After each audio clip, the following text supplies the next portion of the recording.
Good afternoon and welcome. It's Bettina Carey here, and I'm with the group called We Empower You and the WeEmpowerYourLife.com website. And I'm your host today, and I'm so excited to be bringing back to speak with you on a really important topic, which is your voice is your moneymaker. And I've got two special guests here with me today, and we're going to get the party started with none other than my friend, somebody who I'm a very big fan of, and someone who's just been a wonderful, gifted, talented speaker, author, coach out there. And this is Miss Nancy Juetten. And Nancy is known for guiding successful service professionals to book themselves on the right podcasts without hiring an expensive booking agency. Clients welcome more inbound client inquiries from Nancy, leads and sales, while elevating their own celebrity as a direct result of what she shares. And I've been the beneficiary of working with Nancy over the years, and pretty much when I apply what Nancy suggests and recommends, my income goes way up. So you're going to want to listen up to what Nancy has to say. Welcome, Nancy. It's so great to have you here today. Thank you, Bettina. I'm honored to be here. And what a cool theme for your event. Voice is your moneymaker, because if ever there was a time to do that, it sure seems like now would be the time, don't you think? We're dealing with the pandemic, and the Delta variant has made it difficult for people to get in front of people nose to nose and eye to eye. Thank goodness that we have Zoom, that we can connect in this way. So I want to say hi to Amy and Susan and Rita and Art and Nigel and Lori and Aggie and Yolanda and Anthony and Barbara and Maria and anyone else who's here. Thank you for investing time to be part of today's event. I think that the amount of power we have to raise our voice and make our impact is as strong as we believe it to be.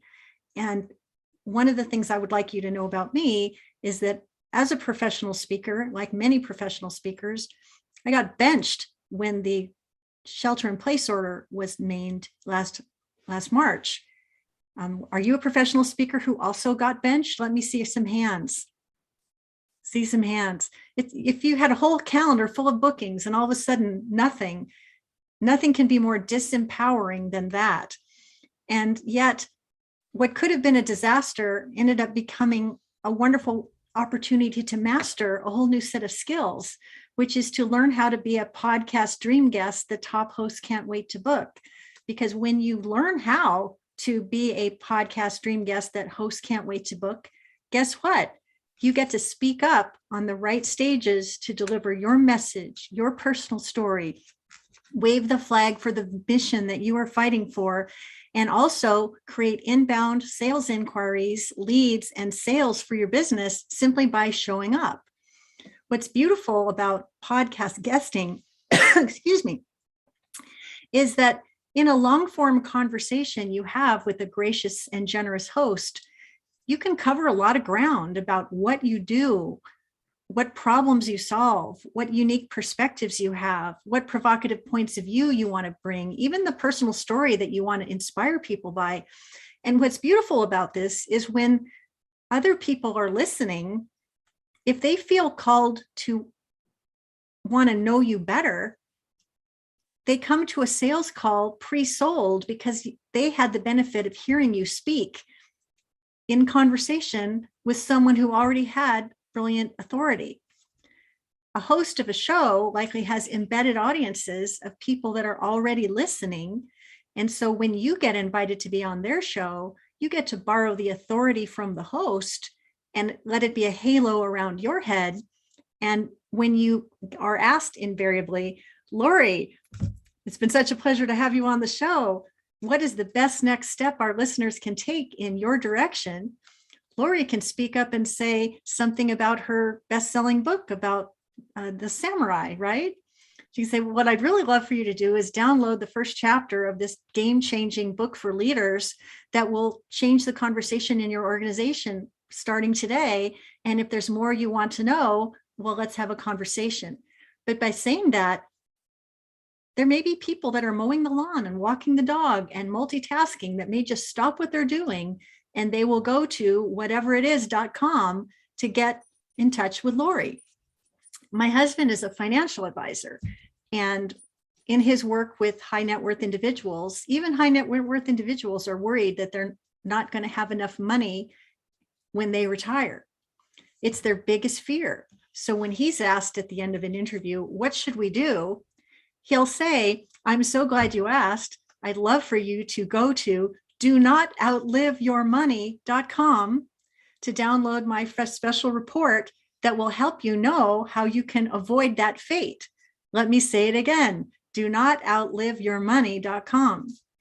What I'm demonstrating for you here is have a call to action that's singular and specific, that's easy to spell and say, where the listener could be driving or running or rollerblading, and when they come back from whatever else they're doing, they're going to remember donotoutlivyourmoney.com.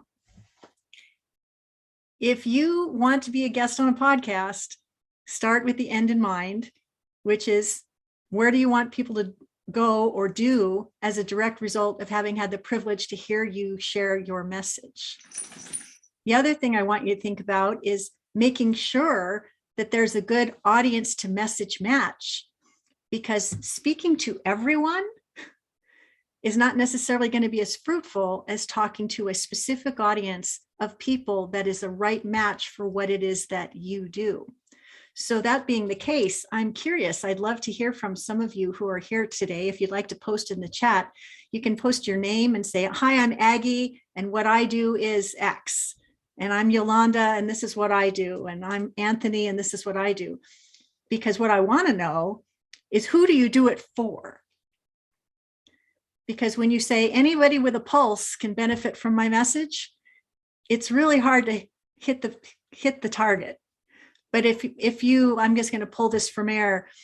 If someone is a weight loss coach who helps midlife women release their muffin top and their Medipot within 6 weeks or less, I'm just pulling that from air. Oh, midlife women. I can easily find shows that are right for midlife women who are struggling with their weight. So if you have a Rolex watch, which is a luxury timepiece, it's really hard to sell a Rolex watch to a migrant farm worker. So one of the things you'll want to do is make sure that when you're looking at shows to guest on, that you choose the shows that are the right match for your message. Because let's face it, it takes time to be on an interview.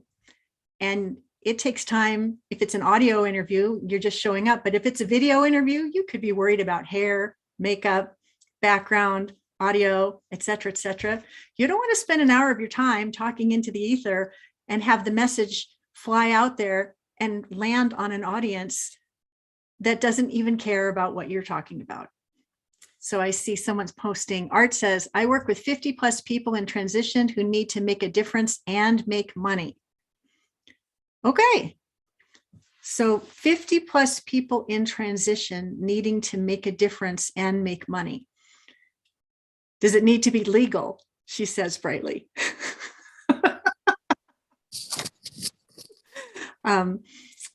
I'm Yoli, and what I do is facilitate people acquiring a piece of gold in America. I'm a real estate consultant, 37 years in the profession.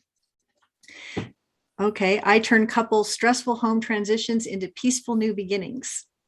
So I'm going to start with Amy because this one's a little bit easier.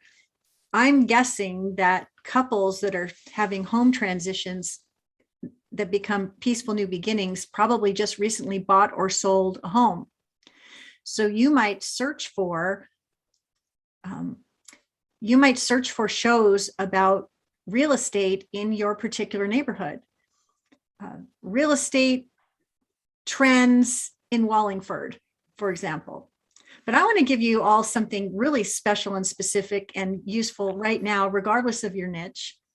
Did you know that on Facebook, there are podcast collaboration guest sites where you can create matches for yourself simply by joining the group? If you go to podcast guest collaboration on Facebook, it's free to join the group, and there are over 20,000 hosts and guests that are looking to make a match. If you join and start lurking and learning and watching, you will see pitching magic in action. Because what tends to happen is someone will say, I have a real estate show and I'm looking for guests who can talk about professional organizing, how to unpack successfully, and to do it without losing your mind. You'll see that and say, wow, that sounds like me. So then you're going to say, oh, that sounds like me. That's what most people want to do. But you know what the smart people do? They first go to check out the podcast and listen to it to make sure it's a show they would be proud to be on. And the second thing they do is notice whether or not there are 20 or more shows already in the can to demonstrate that they've already built an audience. And the third thing that you're going to want to do is make sure that there are some 5-star reviews so that you can feel confident and good about being on a show like that. Now, you're probably thinking, do I have time to do that? And here's my point of view. When you are considering being a guest on a show, the greatest compliment you can pay to a host is to see, hear, and celebrate their show before you ask to be a guest. And when you do that, you can go to iTunes and find an episode that's about a subject matter that you're personally interested in, because all smart entrepreneurs want to learn more to earn more. So find an episode that you're personally interested in, and then go ahead and post a 5-star review right then and there and say, I loved your episode on brand archetypes and what they mean for my business. And I noticed your pitch at the podcast that you were looking for guests who could talk about marketing in this particular way. I'm bringing, you can say something like, let me back up. I listened to the show, I loved it, and think I have value to add to the conversation. Not only do I feel that way, but I've also posted a 5-star review so that you can get more listeners and more downloads. And the reason I'm reaching out to you is I think I have something to say that could add to that conversation. My name is, my expertise is, and as a guest on your show, I can talk about A, B, and C and what that means to your listeners and what they can do about it. If you do that kind of an approach where you see, hear, and celebrate the host before you make a request of your own, you will find that hosts will be very responsive. And I do this all the time. I book myself on 2 or more shows every single week. And invariably, hosts say to me, your pitch stood out. Thank you for watching the show. Thank you for reviewing the show. Thank you for sharing a pitch that's specific to what it is that I love to talk about. You really stand apart. Can't wait to have you on the program. If I could train thousands and thousands of people around the world to do for themselves what I do for myself, every single one of you will be empowered to speak up on more of the right stages and have a much bigger audience for your message, and also welcome the outcome from that, which is when you're asked, where can our listeners go to learn more about you? You're going to have a pithy, powerful reply that you're going to sell the sizzle in that steak, and the listeners are going to rush right over. And you know what? That's new business. So those are just a few tips I wanted to share about podcast guesting and how it can be of benefit to you, especially if you want to grow your influence, grow your impact, and grow your income without having to leave your house. Are there any questions that are coming up from the group based on what I've shared so far, or any ahas, or anyone going to join the podcast guest collaboration site on Facebook today? Can I join your podcast? Say that one more time. Can I join your podcast and give you a 5-star review? Oh, that's so kind. Thank you, Art. I have a YouTube channel, okay, and my show is called the Learn More, Earn More Show. And okay, you can go to, you can just search my name on YouTube, Nancy Juetten, and my show will come right up. And if you find a show that you like, I know I did a show with Bettina about a year ago, and I've interviewed LinkedIn experts. I've interviewed Steve Sims, The Magic of Making Things Happen. I've interviewed I'm being considered to have Jack Canfield on my show. I'm very excited Wow. about that. But if you watch the show and you get value from it, go ahead and say, thanks, I love the show. And Well, here's what I I will loved do it. about it. I'm going to do, this is great content. Thank you so much for Oh, you're sharing. welcome. And so what do I have coming up? I am leading something called the Podcast Visibility Live Lab from within my Facebook group, and it starts on September 13th. And during the Podcast Visibility Live Lab, I'm going to walk you through my 6P system so that you can prepare, position, prioritize, pitch, ping pong, and most importantly, profit every time you take to the microphone. So each day there's going to be bite-sized learning and bite-sized homework, and each day is going to build on the day that came before. And when you are complete with this challenge, you will be media ready, you will be media savvy, you will be on message, and more to the point, you will have potentially booked yourself on several shows based on what it is I inspire you to take action to achieve. And when you get those kinds of results in record time, can you just imagine what would happen if you were to make podcast guesting a well-formed habit? So if you are excited about the opportunity to participate in this high value yet complimentary training, Bettina has a link that she's posted in the chat. It's PVLL-Bettina. That stands for Podcast Visibility Live Lab. And you can just sign up and you'll be invited to join me in the Facebook group.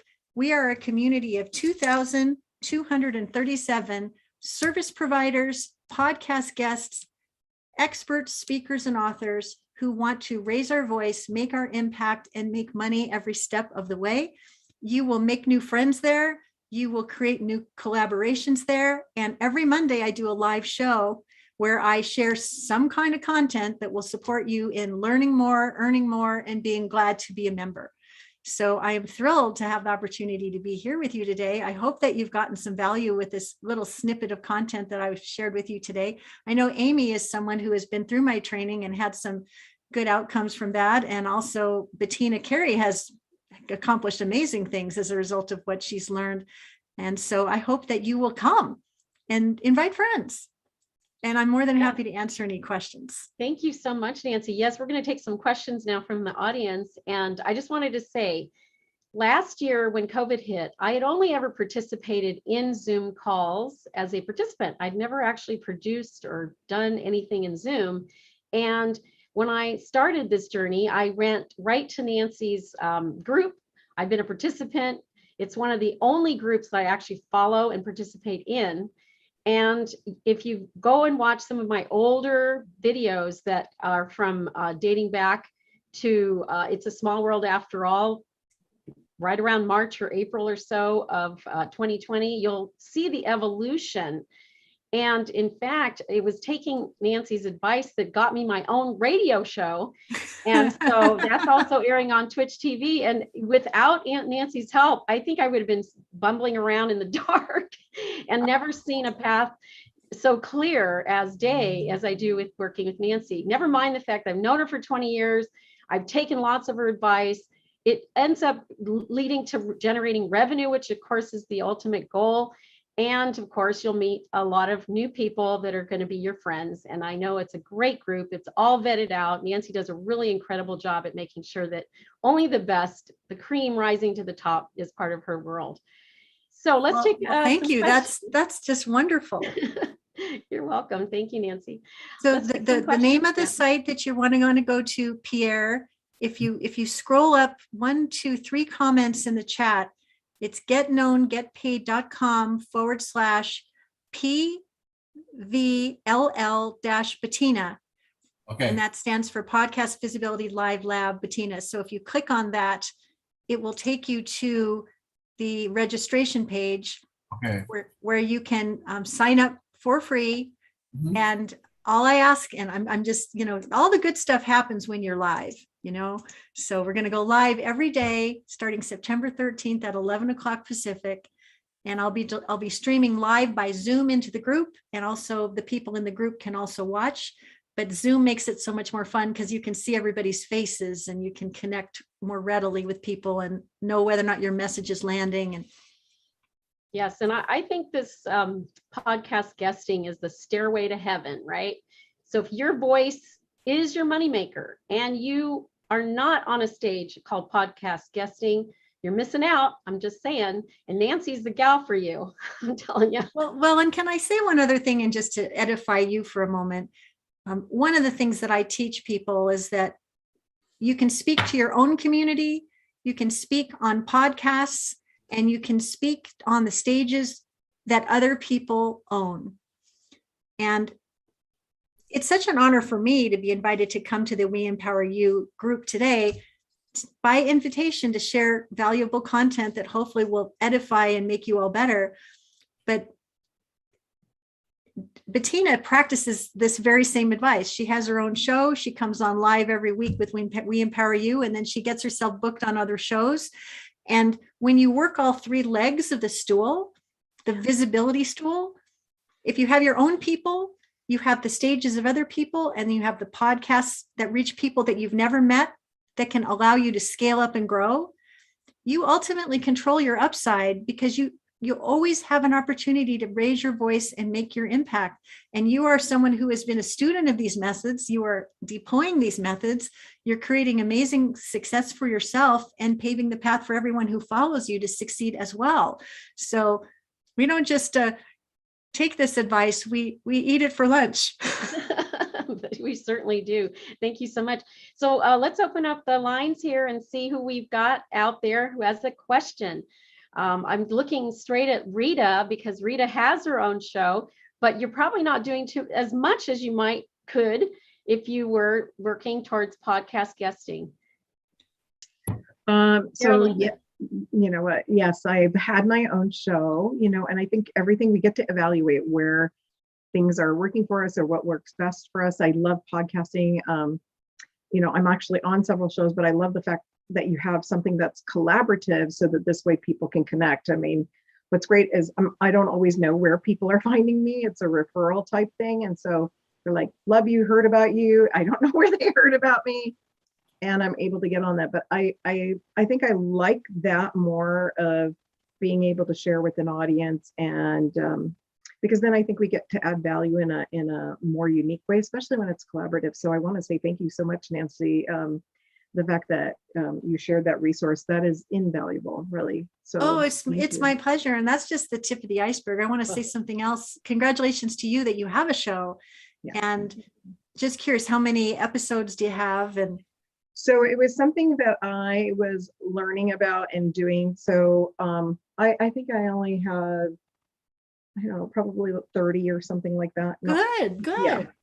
Okay. I'm fairly new. I'm fairly new and exploring. So I'm all about exploring new avenues and new venues. Yeah.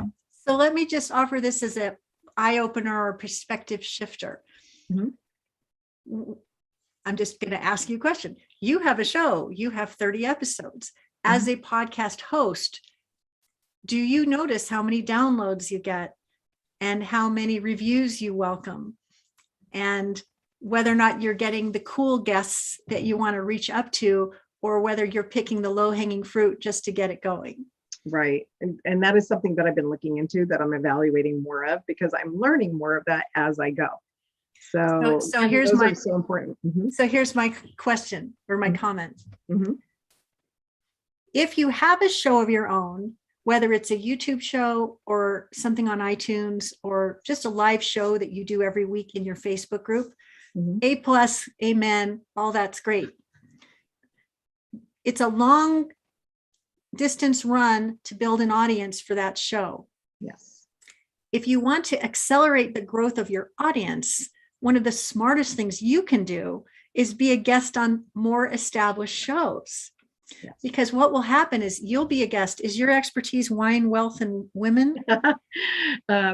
Actually, my expertise that it's no secret to be wealthy. The only secret is that it's no secret. So I educate what wealthy people do and what smart money people know. So I'm an educator. I love this. Okay. Yeah. So any show about financial empowerment, personal finance is going to be hot for you. So if you were to identify 8 aspirational shows Mhm. that have some star quality, and you could pitch yourself to the hosts of those shows as Mhm. someone who's got value to add, Yeah. you're going to get lifted up to their audience. Yes. You and that host are going to have an awesome conversation. The listening audience is going to get so much value. And when the microphone goes silent, you and this host are going to be like new best friends forever. And you're going to say, oh my God, that was such an amazing conversation. There's so much more we have to say. Gee, could you be a guest on my show too? Yeah. And I'm wondering if there's some other way that we can collaborate in service to each other's goals. In my experience, what happens when the microphone goes silent is where the real magic happens, because you realize, so then after the show airs, you're going to be excited that the show aired because it was a mover and shakers show you were on. Yep. So you're going to share that out on social media, and you're going to tag your host. Absolutely. Your host is going to appreciate that because she wants more downloads and more ears and more people paying attention to her show. So she's going to notice not only did you show up for the show, but you did your part to beat the drum about the show after the fact. Of course. And other hosts notice you as a show guest who demonstrates that you care about seeing it through all the way to the end. It's not Yeah. see you later, we're done. It's how did I promote the show after the fact? Mhm. You'll find that other hosts will say, wow, she really sees things through. Not only do I like what she talked about, but I want her on my show also. And then you'll get more inquiries and Yeah. you'll get to do cooler conversations. Because here's one of the things that guests tend to forget is that hosts want to have awesome conversations, and hosts have a choice. And either you have something juicy and amazing and provocative to say, or you have an index finger that's going for the delete key, and that's all she wrote. So what are you going to do to make yourself the one that they choose? And I think you have a huge opportunity to talk about money well beyond what you're doing now, and that it could escalate your star on the rise and create even more advocacy and championship for your mission. I agree. I think it's, one of the cool things that I always like doing is in case you missed it, right? Because sometimes people have schedules. So it doesn't end right there. So that's super important. I love that you shared that detail. I agree. I'm excited about it. Thank you so much for bringing this information, Nancy. Oh, it's my And- pleasure, Rita. I wish you every success. And, who doesn't want to talk about money these days? It seems like that is the Yeah. hot topic. It is. Yes. And one thing I will jump in and say is that Nancy, your suggestion that you leave a 5-star review, Rita and I have been on each other's shows. We could leave each other 5-star reviews, and all of you who participate in We Empower You could leave Rita, myself. I know Sally's show is getting rebooted. Those of us who have shows, we could use your 5-star review. So price admission today for me, Nancy, is that I will go out and get some 5-star reviews from folks who've been on my show. And also the other thing, and you kind of mentioned it in other realms, and you may not have mentioned it here, is that then you bring somebody with you. So when the mic closes down, basically you're also going to recommend to others to go ahead and suggest, hey, you just interviewed me. You could interview Rita. Rita's yada, yada, yada, yada. So we can leverage each other up. Yeah, if we could lift each other up as we're climbing, the world would be such a beautiful place.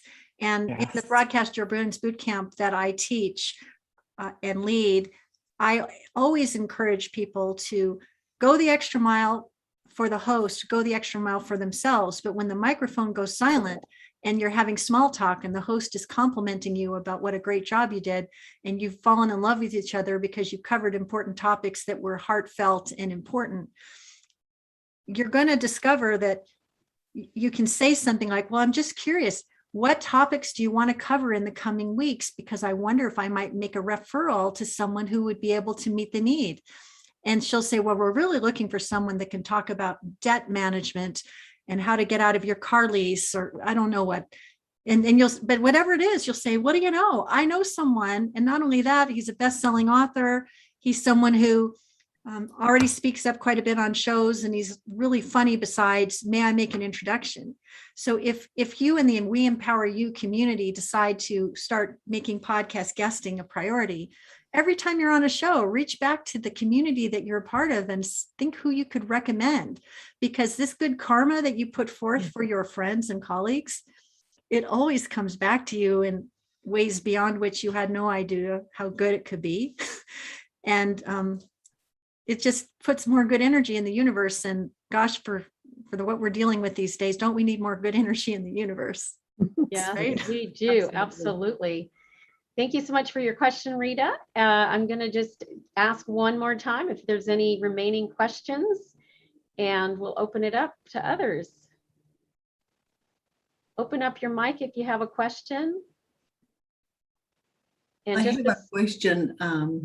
Yoli? Yes. How long ago did you start, and what was the beginning of your career? I love what you said about I think it was 5 P's that you had in that conversation. You said it was prepare, precision, prioritize, pitch, and profit. I don't know if I missed Pitch and one. ping pong. Don't forget ping pong. What is the ping pong?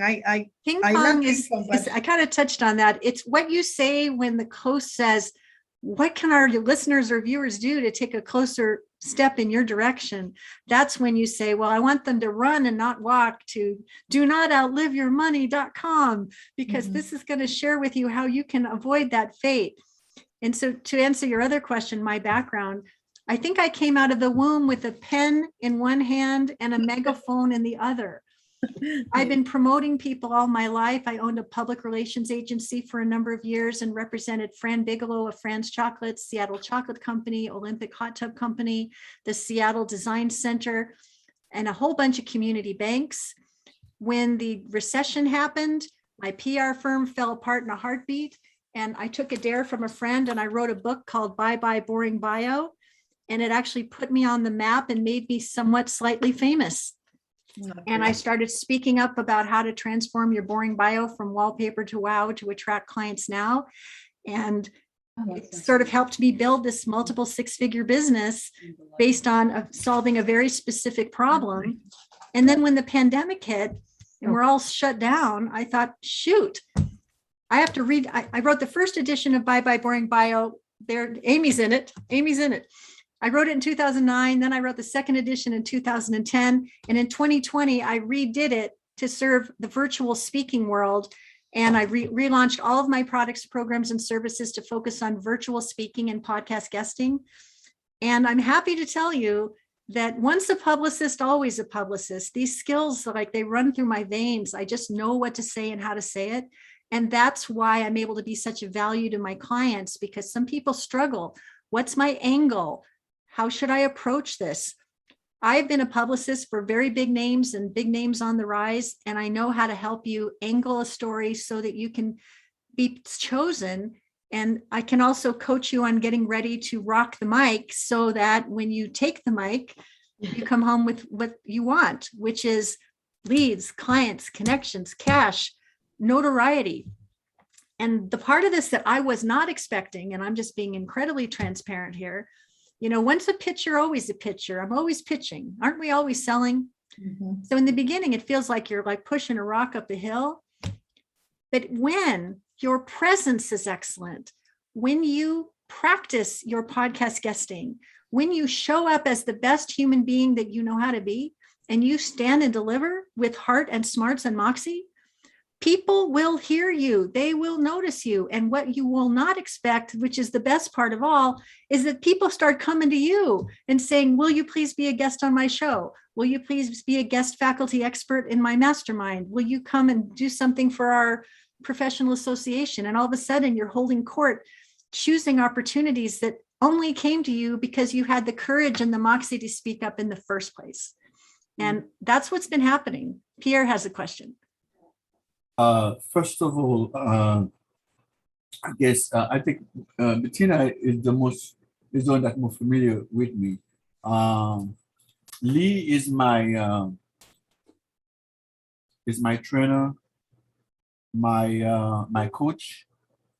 But it takes me a long time to really grasp the information that I've been getting.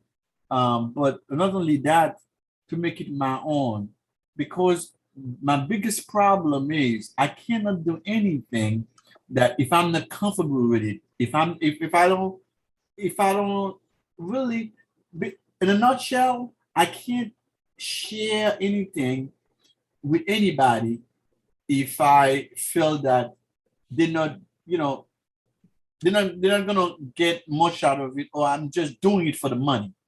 Are you with me? And that's why one of the things that I've learned in real estate is that don't look at the money. The money will come if you take care of the people, okay? Because people got eyes; they will see the money sign in your forehead. So that's what I always try to keep. Like the money will come, like Zig Ziglar used to say. If you serve the people, automatically you will be served. Okay, the scriptures say, like Jesus said. First of all, I remember I was trying to find out what really I want to do. Then one pastor tell me why you want to do this, and it takes me a couple of years to find out why I want to do what I want to do. And one day I was reading the scripture, bang, it comes out. When Jesus was talking to the disciple, he told them what to do is to serve the people. And if you serve the people, you will be served. I agree completely. And in this particular context, when you reach out to a host of a show, it needs to be a show that's aligned with what you're interested in. Yes. And the conversation you want to be a part of. The reason people have you on their program is not to sell your goodies. Right. The reason they have you on their program is they want to have a conversation, a dialogue about something about which you have value to add that the host is interested in. Right. And if you have the opportunity to have that conversation and the rapport is excellent and the content is of value and the connection, most importantly, feels genuine and real, people who are listening, if they are inspired by what was shared, they will want to take another card. And that's your job, to make it easy for them to take the next step. And so there you have it. The next thing I want to say, Bettina, you're gonna be happy for me. I get my first 2 this week. Congratulations, Pierre. I got a little birdie in my ear named Lee Romanoff was whispering to me. I was talking to Lee. I talked to Lee for about 45 minutes. If Lee give you 45 minutes to talk, she was interested. So Yeah. I talked to her and everything. She told me just to fill out the form and everything. And they're gonna be on Empower next At week. the summit. Oh, fantastic. I love that. Thank you so much for your question and comments there, Pierre. Our final question, if there is one, I'm going to give over to Daniel Swaggy, who's out of Uganda. I met Daniel through the Inspire conference that served about 1,600 a few weeks ago. And I don't even know what time it is in Uganda, but I'm sure it's pretty late there. Daniel, can you unmute and say hello to Nancy? Let's see if we can get. Hello, hello everyone. It's actually 1:47 a.m. in Uganda. I just wanted to attend to this podcast, and I'm loving the discussion so far. I'm learning a lot, and I appreciate for thank you so much for organizers for staying up or waking up to come to this show today. There's going to be a lot more folks from Uganda coming on as time goes by, because we had about 56 contact us for mentoring. So thank you, Nancy, so much for being here with us today. This was just a beautiful opportunity for us to, as colleagues and friends, to collaborate. And I cannot wait to have you back and interview on my podcast as well. Oh, and I wanted to just go back to your final thoughts and just restating the podcast Visibility Live Lab link. and any kind of wrap that you might have. Well, I always like to conclude with something that sometimes gets unnoticed, which is if you want to be seen, heard, celebrated, and ultimately compensated, it all starts with your mindset. And I'd like you to believe and behave as if the most important host was going to call you tomorrow. And I want you to let that belief compel you to show up as the rock star you are starting today with the positive expectation. I want you to believe that your message deserves a much wider audience and your business is worthy of sales beyond expectations. And the best time to start doing that is to decide today that you're going to make it happen. Your mindset really does set the course of what's going to happen for you. How you do anything is how you do everything. If you want to learn how to become the podcast dream guest, the top hosts can't wait to book and take your empowerment back, even while we're sheltering in place, the Podcast Visibility Live Lab coming up on September 13th is the place to be. It's virtual. It starts at 11 o'clock a.m. every single day. Replays will be available throughout the entire event. And the place to go to claim your place is getknowngetpaid.com/PVLL-Bettina. Run and don't walk. And just by show of hands, because I'm feeling rather bold, who's going to show up and be a part of it? I see some hands, and that makes me happy. All right. Well, Bettina, thank you so much for having me. I know you have another speaker coming too, right? Yes, I do. And I'm just going to make some brief announcements, but from the bottom of my heart, Nancy, thank you so very much. What you're doing in the world to get our voices heard is magic. And you are a gifted woman and you give so much. I have been the beneficiary of a lot of your giving, and I cannot thank you enough. I feel like I'm a made woman. Well, and I see this beautiful comment from Amy. I just looked up relocation podcasts and have noted 7 to research so far. So this is if I had a parting thought, this would be it. Go for the right shows and then source the courage to reach up to the ambitious shows, because who you will become when you reach up to those shows will reflect into every ounce of your being, into every way that you do your work, and you will just welcome cooler and even better opportunities. Reach up to the ambitious shows. You will not be disappointed. Thank you so much. And next up is our commercial for this hour, and I will play that right now. It's about our summit. Ask most anyone if they feel empowered in all areas of their life. If they're honest, they'll likely say no. Hi, I'm Bettina Carey, and I may be only 4'9½", but what I do is big. Dream big, break through, and connect to powerful people like you. And what I'm doing is inspiring and empowering others to break through, shatter their revenue glass ceiling. And I'm here to tell you that the We Empower You community is where you're going to want to be. It's a community, it's a membership, it's a movement. And what we're doing is helping you to start and run your online business without doing a thing.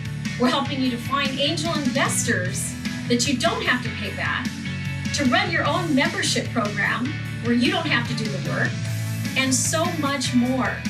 We are here to empower you at the We Empower You Global Summit and the WeEmpowerYourLife.com. Visit us on the web at WeEmpowerYourLife.com or text the word Bettina to 555-888. We'll see you at the summit. Thank you so much, Nancy. It was great to have you. You feel free to stay. I'm going to introduce our next speaker, but first I wanted to just piggyback on some comments about the summit. So we have nearly 24 speakers registered for the upcoming We Empower You Global Virtual Summit. It's next Wednesday, 8:30 a.m. to 8:30 p.m. It's a 12-hour marathon day. We have mentoring sessions. We have 2 breakout sessions. We're going to be covering topics in 5 major areas of life. That's business, leadership, love, life, and health. And we want you there.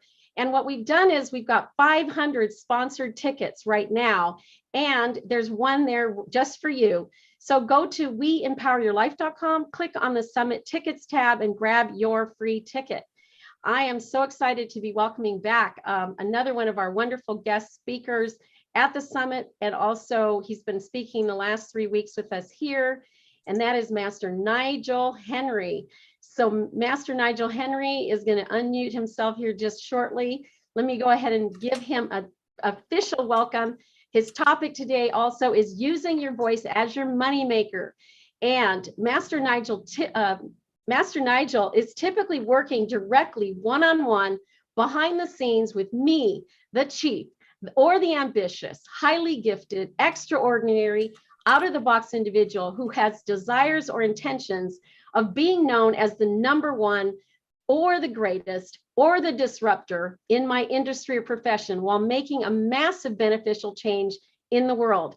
His specific service for which he is highly compensated is engaging me, his client, in a proprietary form of thinking methodology called activation conversations. This typically results in my experiencing sudden, massive explosions in my mastery performance and in my capacity for sourcing and contributing insane amounts of value at ludicrous speeds. Master Nigel's activation conversations, which we're going to have right here, covers the full gamut of my world, including my life's calling, global impact, business performance, health, relationships, and personal lifestyle. Join us now as we dive deep into how we can activate some very deep levels of awareness and also awaken some of our very own superpowers and abilities, including using your voice as your moneymaker. Go ahead and unmute. Welcome, Master Nigel. Greetings, everyone. Can you hear me? Greetings. I was working for a large company, GE Capital, as a consultant in fixing the Y2K bug. My actual professional career was software engineering. And I now know that I was a magical kind of person, a bit like what Nancy said, how she was born with a megaphone and she was born a promoter. And I think I was born like a magician. I just seemed to know how to work magic. So I was working some magic at GE. And as a result, I finished my project way early. It was to fix the Y2K bug before the year 2000. And we kind of finished in like September 1999. And they're like, wow, how did you do that? And I said, how do I do my magic? And I couldn't figure out how I did my magic.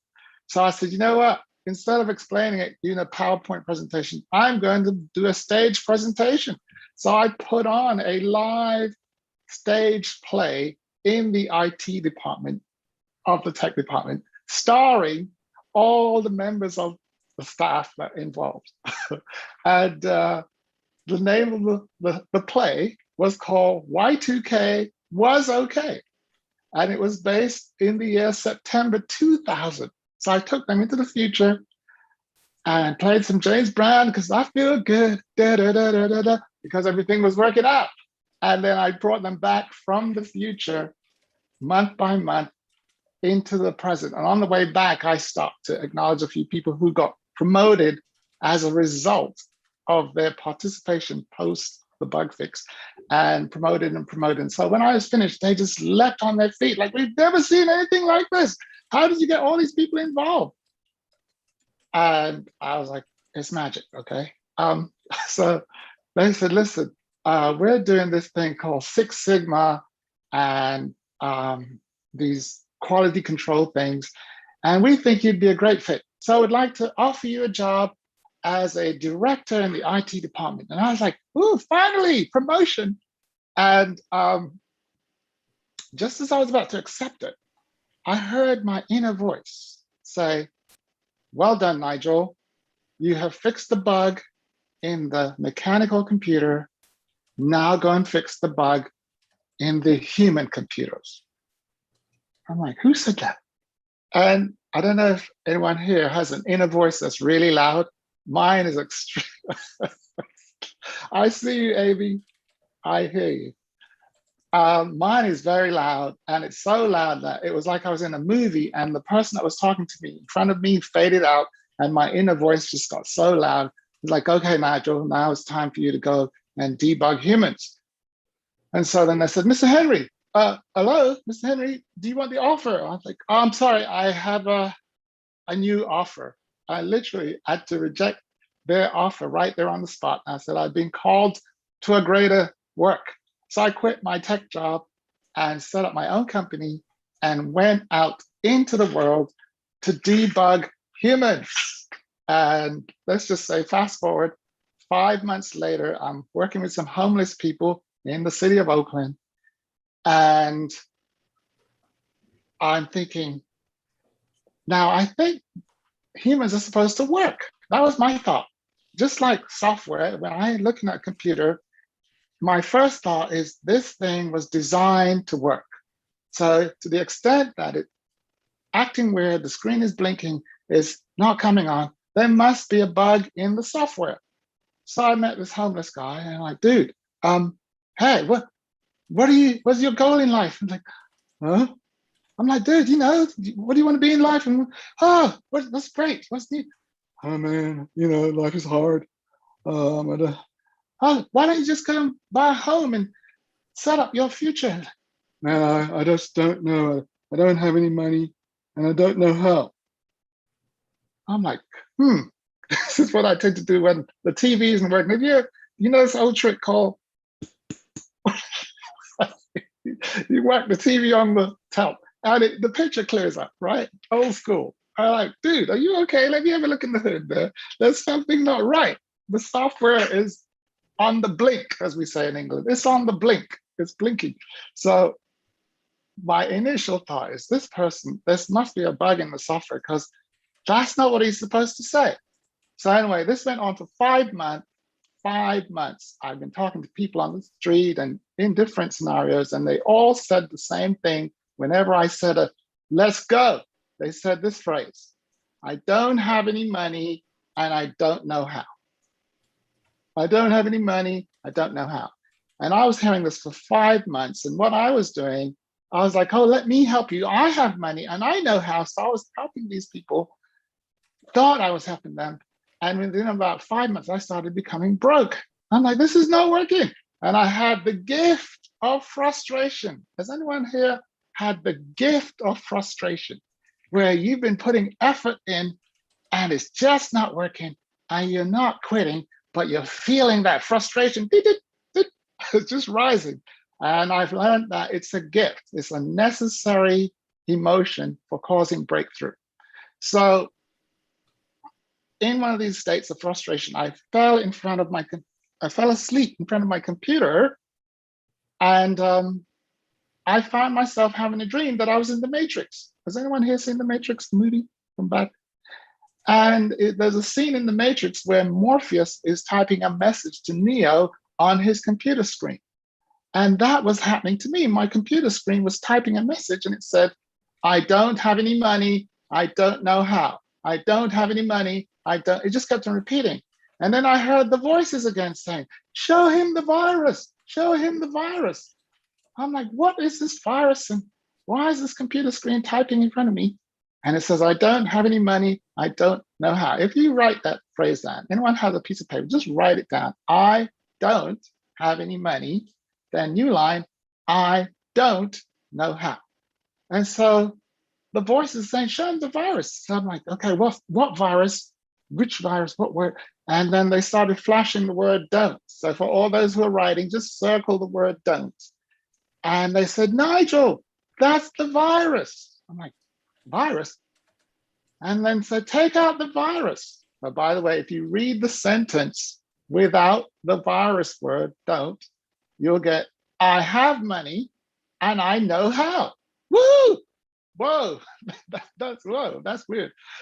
So in that moment, I actually woke up from the dream and realized I had a eureka moment.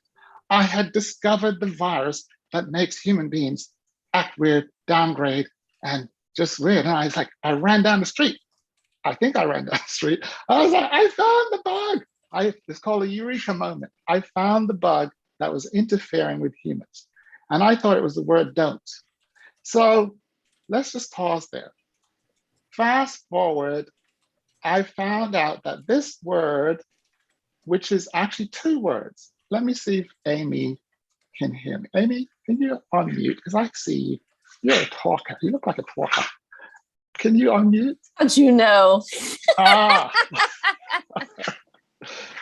So Amy, the word don't is 2 words. Can you see which 2 words it is? Do not. Correct.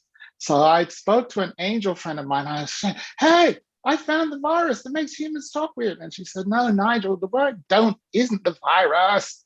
It's the word not. I'm like, oh. So that was the second discovery. There's a word called not that is invisible to human mind and eyes and ears. And when it attaches itself to power words, it creates these weird words called don't, can't, need, want, and it makes the CPU, mind, act weird. And so with the discovery, I went back onto the streets to help my peoples. And I said, hey, man, why don't you go? What do you want to do? And he goes, oh, I would love to have a house. I'm like, yeah, let's do it. He said, Nigel, I think we done told you I don't have any money and I don't know how. And I laughed at last. I'm like, ha ha, you have a virus that makes you talk funny. And they're like, this brother is not quite here. I'm like, no, man, I'm serious.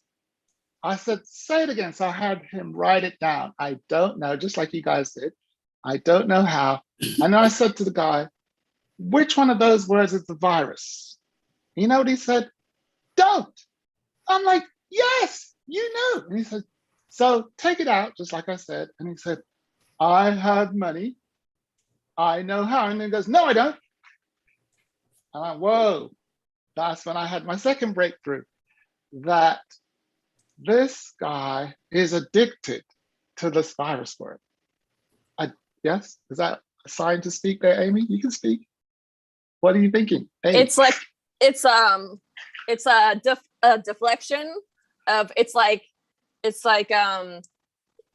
oh no, I can't have that. No, how dare I? Well, it's interesting. I didn't know all this. I was just observing, and that's a great point. So I didn't know it was deflection at the time. All I know is that I said, look, there's the virus, and he took it out and like, I have money. And then within milliseconds, he's like, no, I don't. And then I realized he put it back in. But the revelation that came was that he thinks he's describing his reality. And I saw that he was speaking his reality.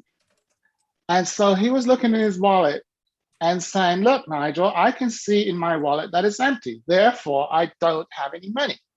And Nigel's saying, no, the reason why your wallet is empty is because you said you don't have any money about 100 times, and therefore it's empty. And just because you said you had money, it needs time to recover from that negative limiting speaking that you've been doing. So that was my major discovery, that human beings are speaking, using the virus word, they're actually speaking the exact thing that they don't want and manifesting it. And so I created a product called virus. I found that this word not infects a lot of words, and I created a list of virus infected words, which I'm just going to post in the chat so that everyone can have access to these words. And here it is. I'm just going to post it in the chat and you can see it for yourself. It's also my way of connecting with you because it's going to require your email. So where's the chat? I lost my chat. Where's my chat? Okay, here we are. Chat. And the virus words, there's about 27 of them. And they interfere with the thought process of human beings. And they're quite popular. And they are fundamentally limiting. And they cause two things. Number one, they limit and they cause separation and they cause amnesia and blindness. Well, there you go. Amnesia and blindness, meaning I can't see and I can't remember. And then secondly, I'm limiting. So I think in Bettina's work, she talks about the glass ceiling. The glass ceiling is actually caused by speaking these limiting thoughts. And people are stuck and they are blind to what's keeping them. What's holding you back? You've heard that question.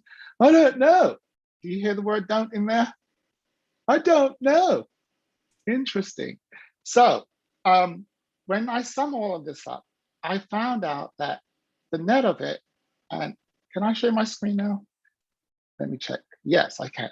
The net, can you guys see this? Can anyone hear me? Yes. Mhm. Oh, can you guys see the screen here?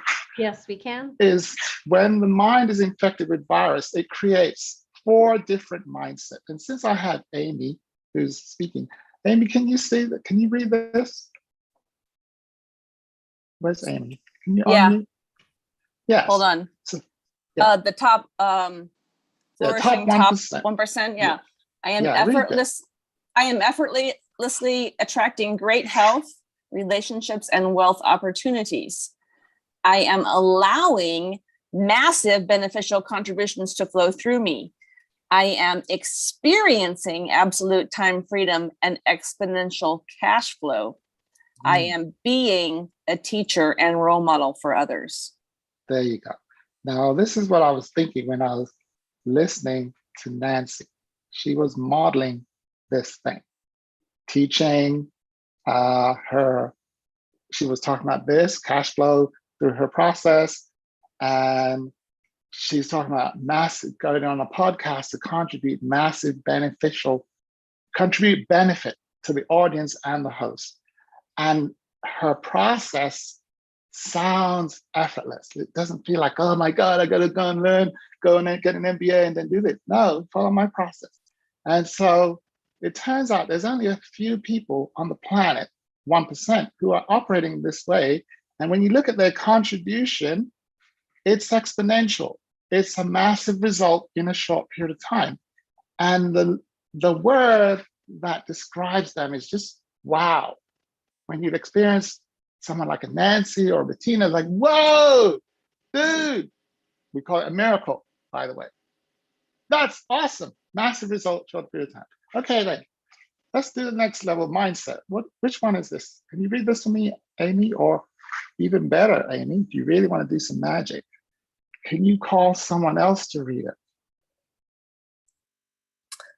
Yes, I will call someone else to read it. Let's see. Now I'm on my my mobile, unfortunately, because, well, that's how it worked out for me today.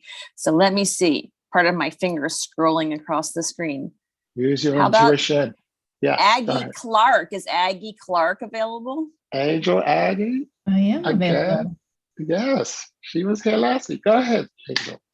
All right, I will read it. I am working hard and using my limited time to increase my health, relationships, contributions, and cash flow.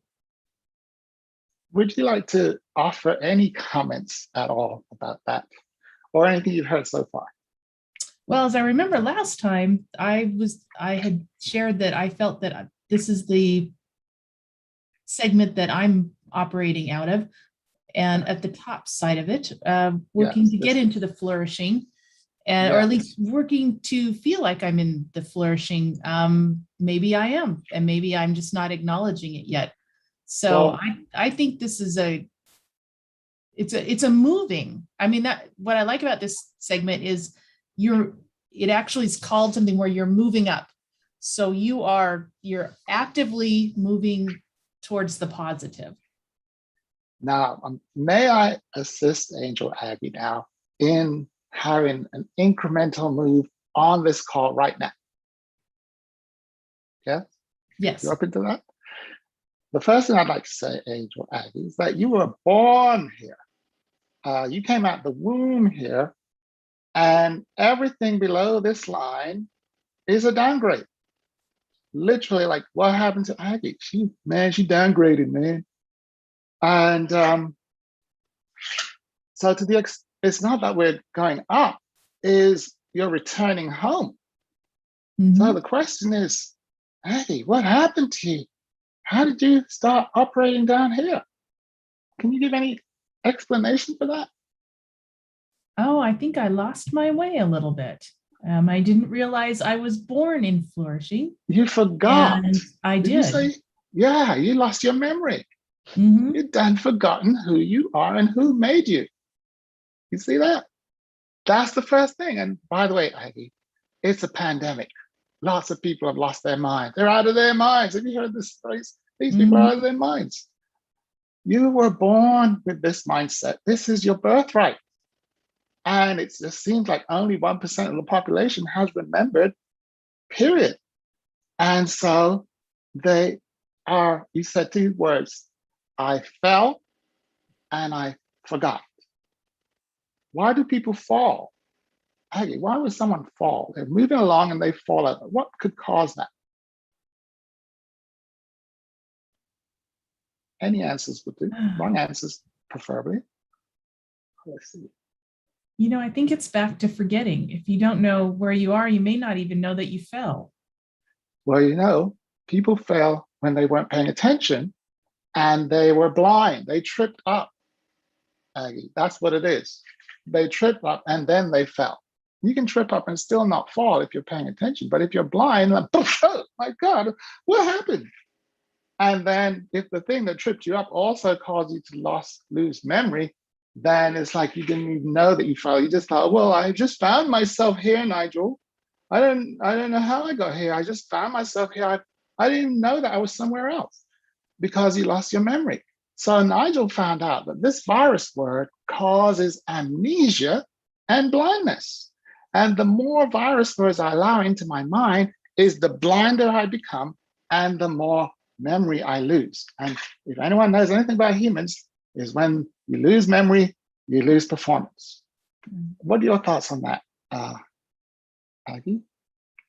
Oh, I think that makes sense. When, you know, if you trip and fall and you forget where you are, you might be so confused when you try to get up that you don't even know which direction is up. And so now, getting the help to find that direction is fantastic. Now, here's some words now. This is where I'm going to help, Aggie. Now, one of the most, what's the word? Mischievous virus words in the list, Aggie, is the word YOU. It actually is a carrier of the virus. So what does the word you mean, Aggie? If you were to just define it, YOU equals, what would you say it is? Oh, to me, it means it's a group. It's an undefined group. Yeah, and it also means that I'm not owning the word. I'm assigned to the undefined group out there, sort of the they. It's like that. In fact, it's in the family of they, we, us, them, you. And I'll tell you what it means. It means not I. That's what it means, Aggie, not I. Yeah. So when I say you, notice my finger is going out and it means not me. So if I was to replace the word you with I, how would that sound? Like when now, if I was to remain in the first person, how would that sound? Just tell me what it would sound like. It's you own, well, I own it then. If I say I, then I own it. I fell, I got confused, and I am striving to get back to where I belong and where I started my journey from. Where was that? Where did Aggie start? In wow. I was born with the flourishing mindset, and somehow I fell over and forgot where I came from, who I am, and started operating in the striving mode, thinking it was just who I was. No, Nigel's here to remind you that you were born at the top and you belong at the top. And that's why there's this drive to get to the top. It's not to get there, it's because to return to base. So, Aggie, that's the drive that's going on. I want to go back home, the prodigal son. I know this place doesn't feel right. I just got to find my way. Now, if only I could see my way. So Aggie, the thing that's blinding Aggie from seeing her way is her language. I found out the virus words causes blindness. So when I stop using them, my sight clears up and my memory works better. And the mind's job is to download spiritual wisdom.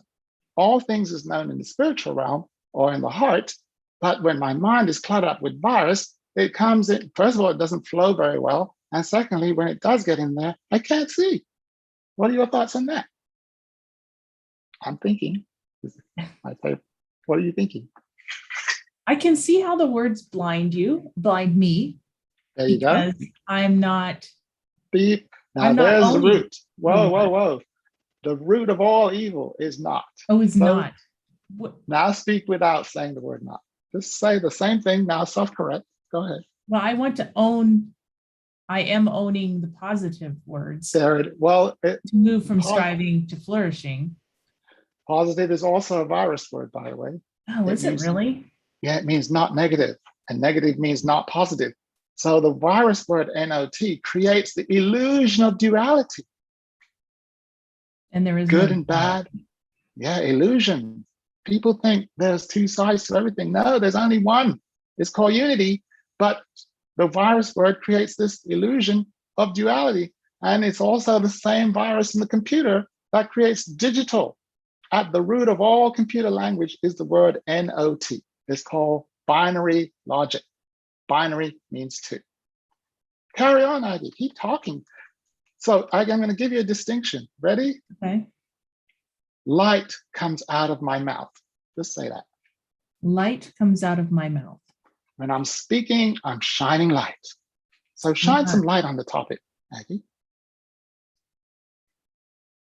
Go ahead. I'm sorry. Yeah, I feel like getting back to where I belong is actually easier than finding some place that I've never been.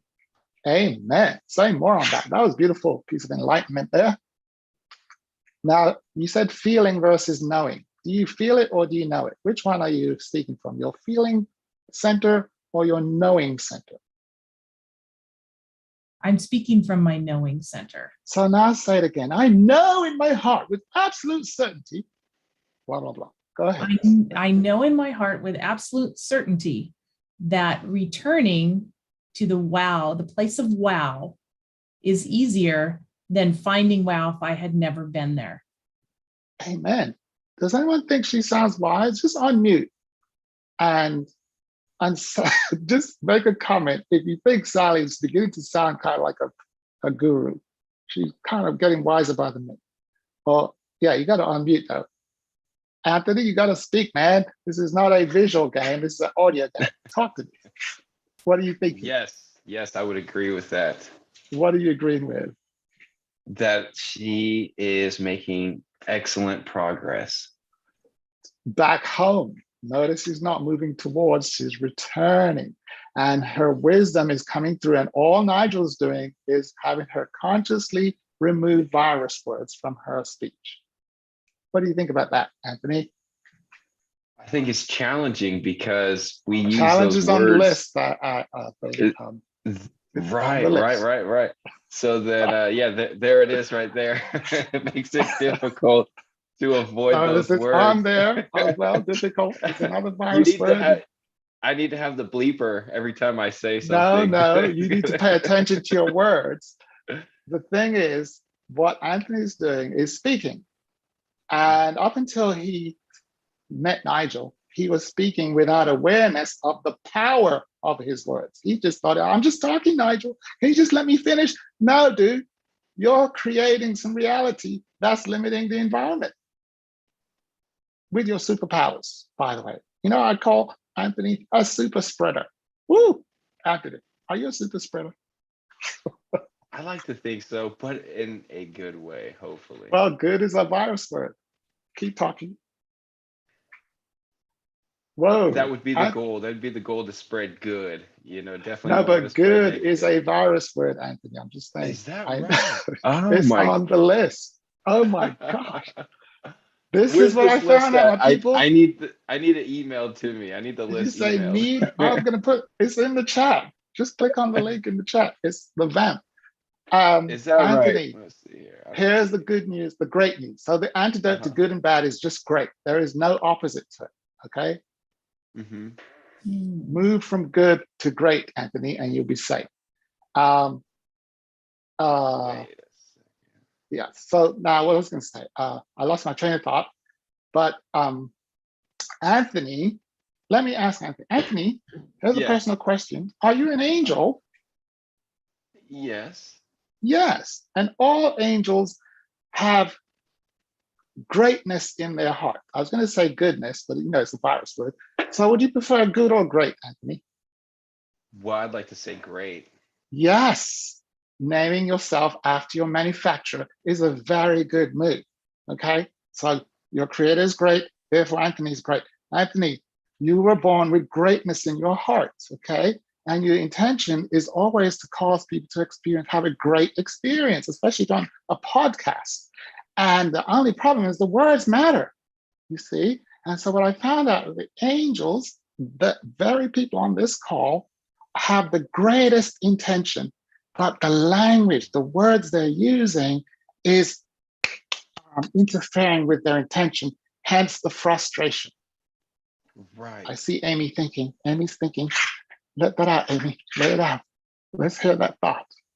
What are you thinking? Unmute yourself.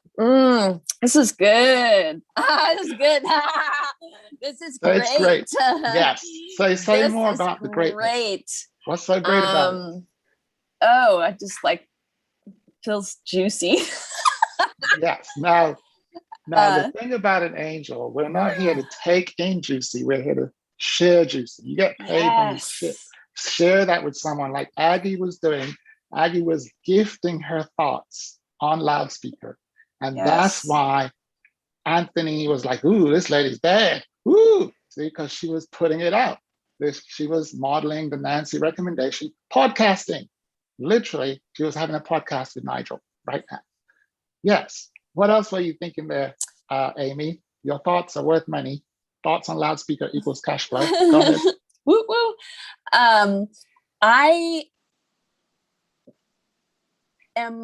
I'm loving this, like, bringing the awareness of, or the reminder, the refreshing of where we come from, that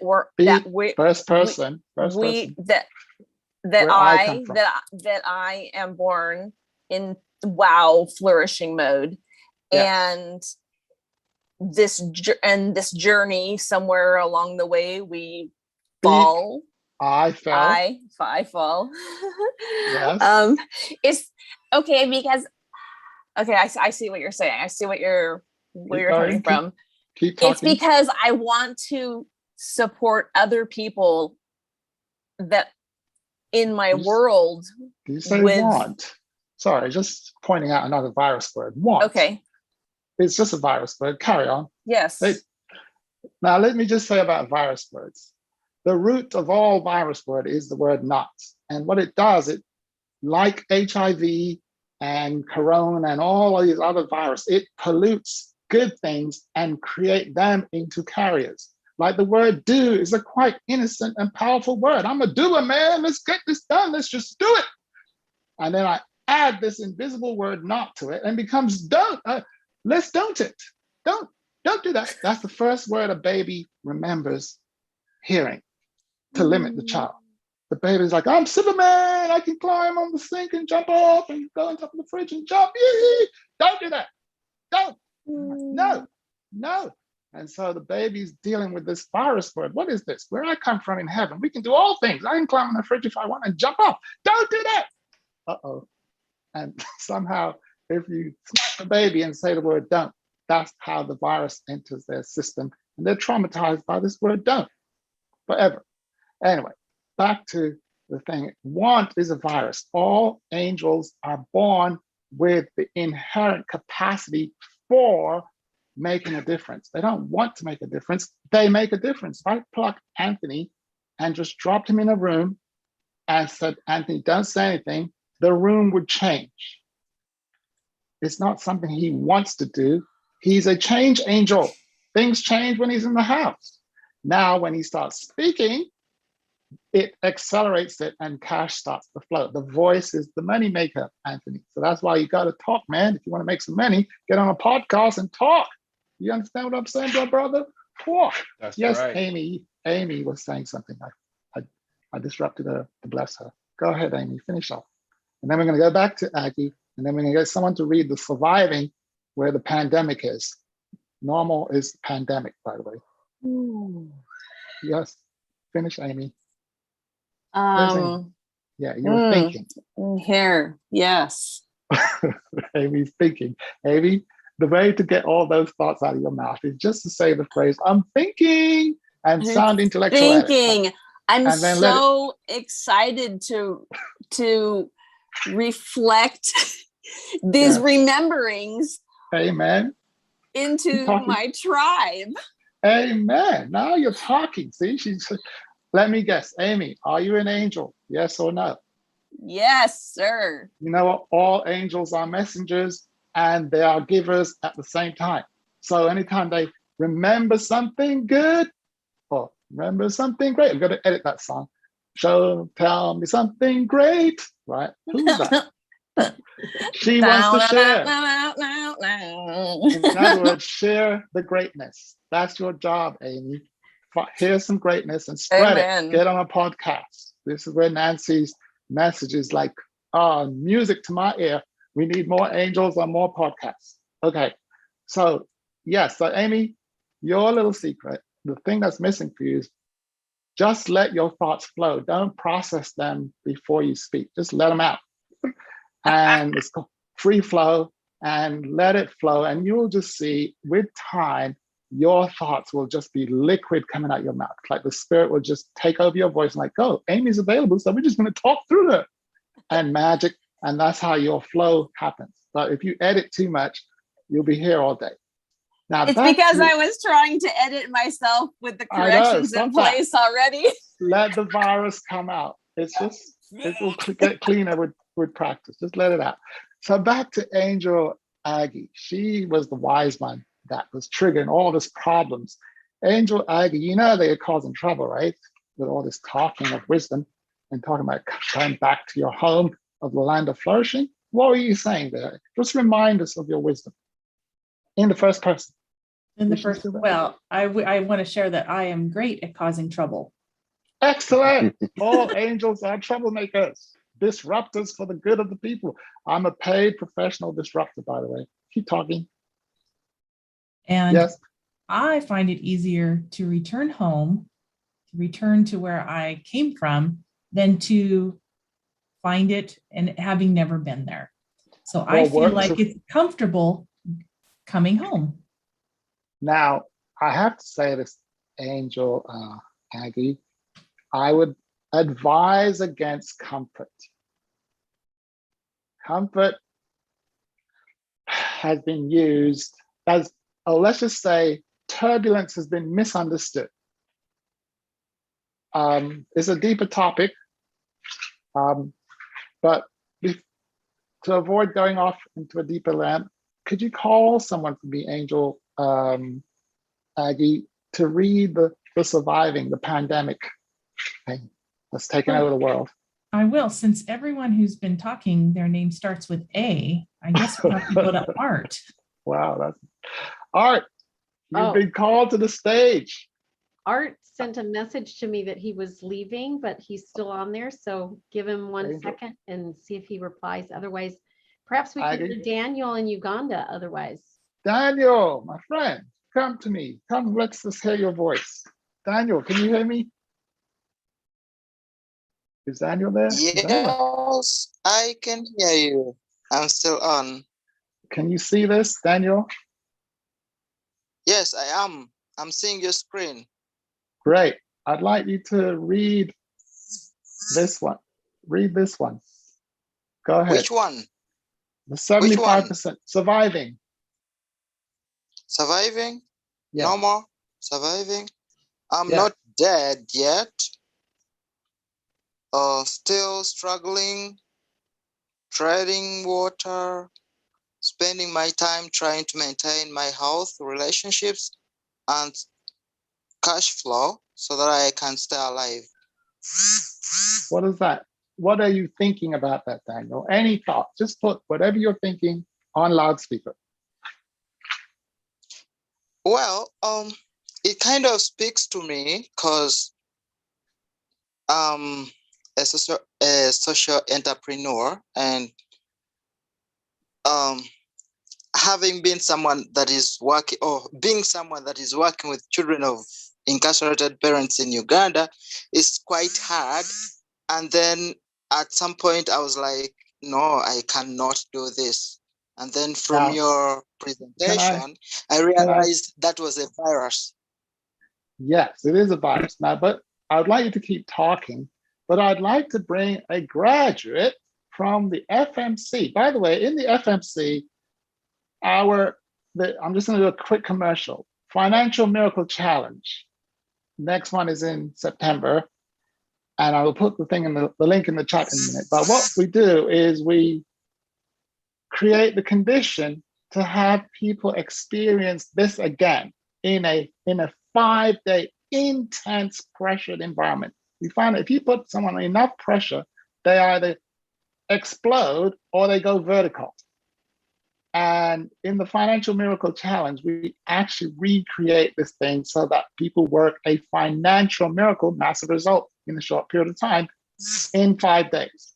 And so one of our graduates is here, Angel Troy. And I'd like to put him to work by having beep with his mute off as Daniel is talking. I just want to hear some strong beeps so that Daniel starts hearing the virus words that's coming out of his mouth. He'll just hear a beep.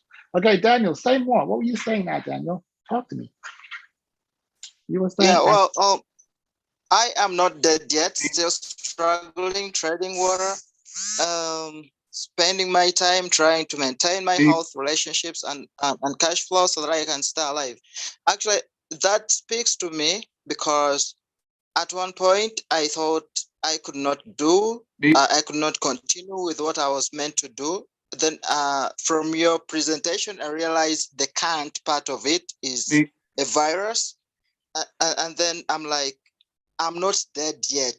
Yes, I'm not dead. I'm not dead. I'm still struggling. I'm treading the waters, spending my time trying to maintain my health, relationships, and cash flow. So that means if I'm alive, it means I can still push on. I can still stay positive, and I can still achieve my ambitions, my goals, and my mission. Now, that's what we're told. Do you like motivational speakers, Daniel? Well, sometimes I listen to them, but not so often. Why not? Why don't you listen to them, man? They're always saying positive stuff. Well, I really realized that at some point, most of these motivations are not really working for me because they are not actually what I'm facing and what I'm going through. And sometimes I believe that what worked for someone else doesn't really necessarily work for me. So I want to face life as me, experience things as me, and go through them as me. Oh, that's interesting because most motivational speakers, their favorite word is you.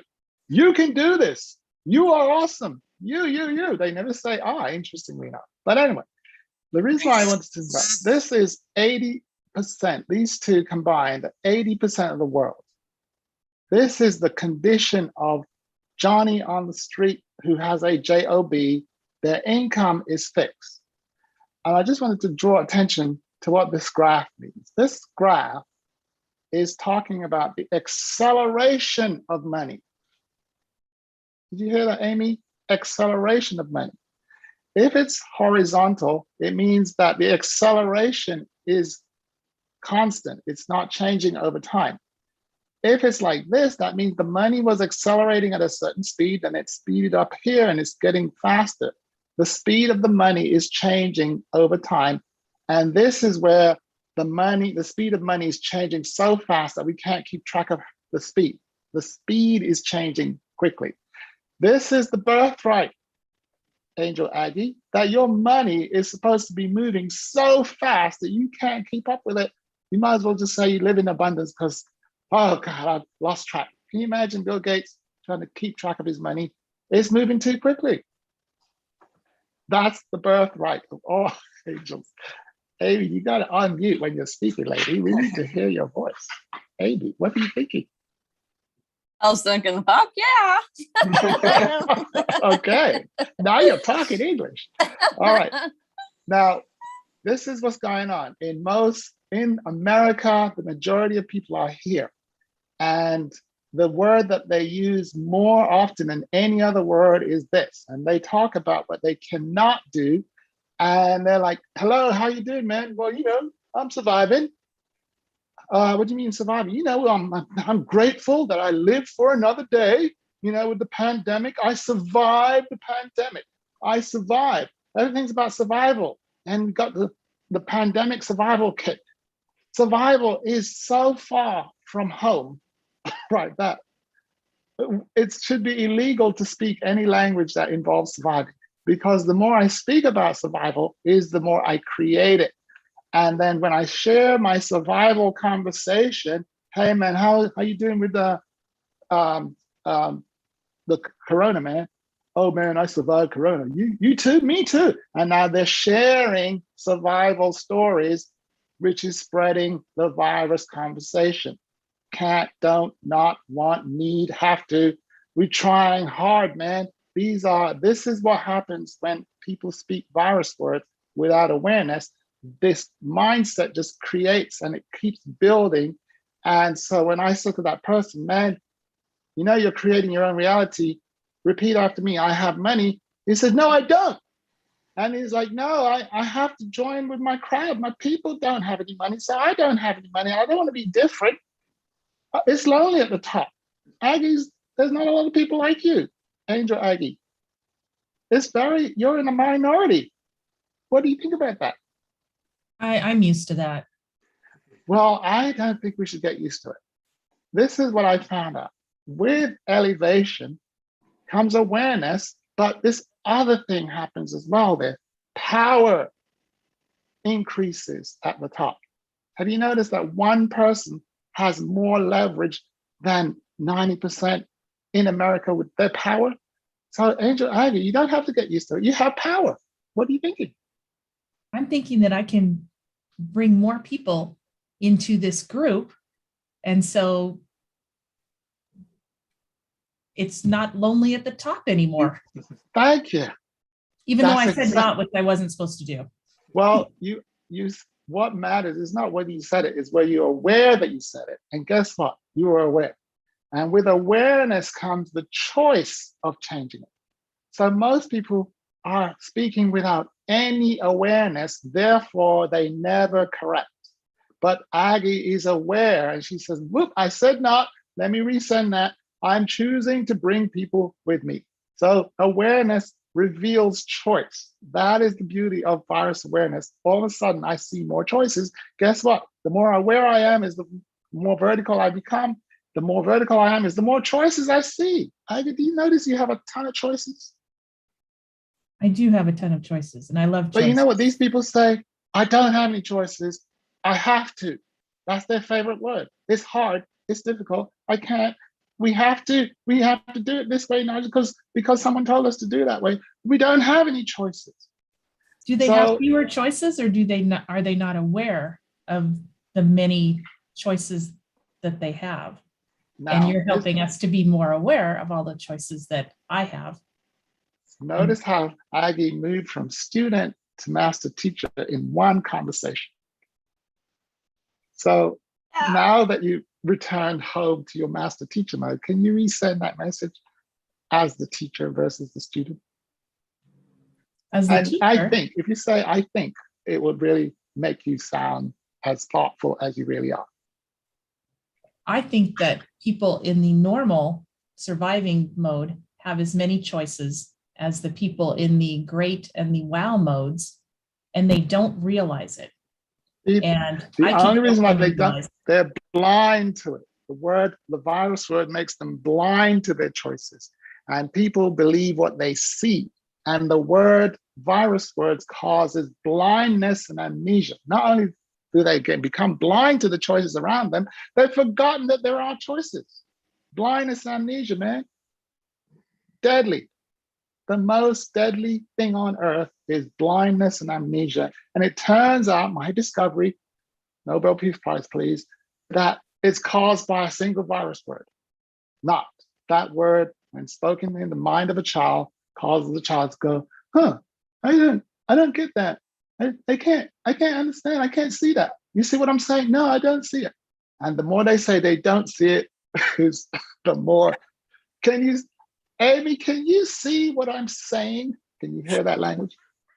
Look at Amy. Come on, Amy, speak English. Oh God, that's so awesome. It's All so true too. Like kids are like, I can do anything. Then you're like, no, and they're like, huh? No, you can't. You have to say can't. Can't. Or you can't do that, Johnny. And Johnny, yes, I can. No, you can't. And then there's a battle because Johnny came from the land of heaven where all things are possible, fresh from heaven. And as far as Johnny's concerned, like, what are you guys talking about? Everything is possible. To some parents who may have forgotten. Of course, because they were. So here's how the 1% stay that way. They engage in social distancing. Social distancing is called do not mix your children with these guys. They send them to a different school, different neighborhood, different zip code, because they know that this pandemic thing is transferred through communication. They're like, no, you will not talk like that, Johnny, not in this house. You see, and they protect the voice and the ears of the children. And we call it in England, they call it classes. This is called the working class. This is called the middle class. This is called the ruling classes. All angels were designed to rule the earth and to spread greatness with their voice. And to an extent that an angel's on this call, and they will, Nigel, you know, it's hard right now. I'm not ready. Whoa, dude, you must have lost your mind, right? You must have done, you've forgotten who you are and who made you. Okay, so I'm so glad that Bettina, in her wisdom, has decided to bring the angels together to bring us back home. And every presenter that she has presented while I've met her is speaking the same message. Get your message out, meaning, I think it's, who's the author, the writer that was on last week? Patrick. Huh? Patrick was like, get your words on paper, on book, get it out. Then this week we have the angel Nancy. Get your voice together, get on platforms and get your word out and spread the great news and become friends with people who have platforms. And Nigel's saying now, while you're doing that, choose the words very carefully because some words cause blindness. Well, some words cause blindness, period. Be aware of those words and choose to other words. And so that's why I pointed the list out. Now, finally, my voice is my moneymaker. Amy, this is my gift to you. Oh, no, I'm going to give it to Daniel because Daniel, where are you? He's the furthest distance. Where's Dan? Are you still here, Daniel? Can you unmute? Where's Daniel? Daniel? No? All right. Yeah, I'm still around. Yeah. Daniel, can you repeat after me? You ready? Yep. Yeah. My voice is my moneymaker. My voice is my moneymaker. Can you repeat that 6 times? My voice is my moneymaker. That makes it 2 times. My voice is my moneymaker. My voice is my moneymaker. My voice is my moneymaker. My voice is my moneymaker. Very great. Next question for you. What does Daniel think about that?